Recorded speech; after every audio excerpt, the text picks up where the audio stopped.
I say 3 things to myself when I'm in my most discouraging moments. Okay.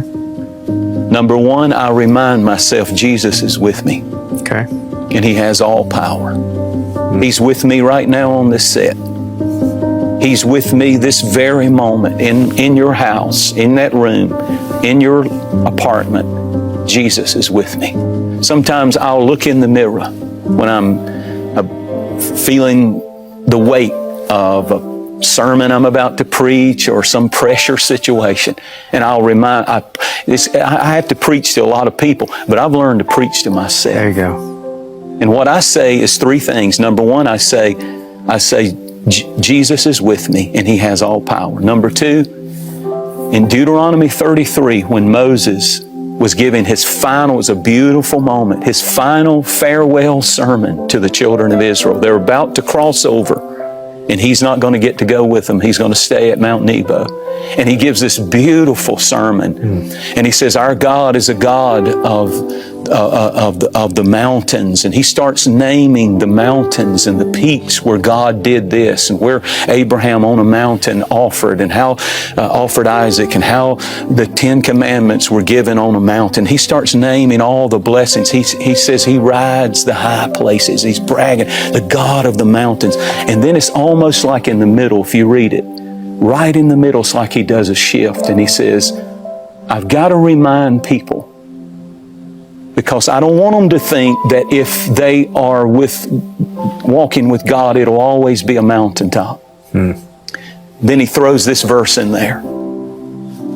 Our God, the eternal refuge, is our God. And then it says these words, and underneath us are the everlasting arms.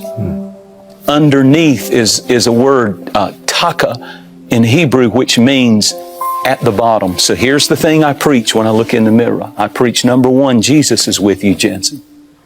Jesus is with you. I don't care what you're facing. Jesus is with you.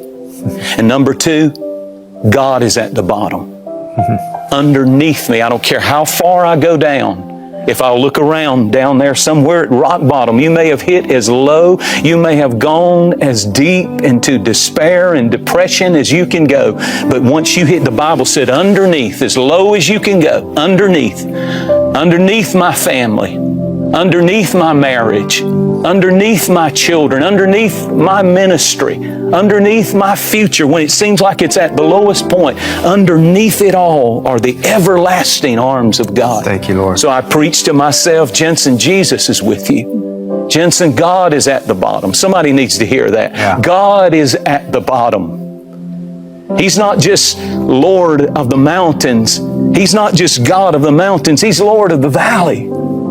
He even told one people he was going to give them victory because his enemy said their God is just a God of the mountains. But he said, I'm the God of the valleys, and I want you to go fight them in that valley, and I'm going to show them that I can give miracles in valleys. And then the last thing that I tell myself, preach to myself, is Romans says, I think it's the 12th chapter, that says God has given to every man the measure of faith.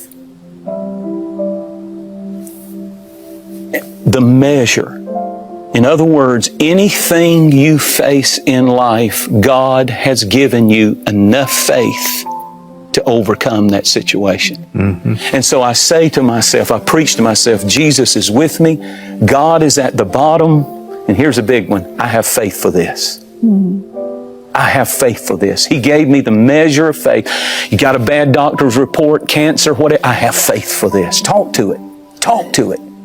Preach back at it. I have faith for this. Got a financial challenge? I have faith for this. In crazy times, precarious times as a nation and as business people, but I have faith for this.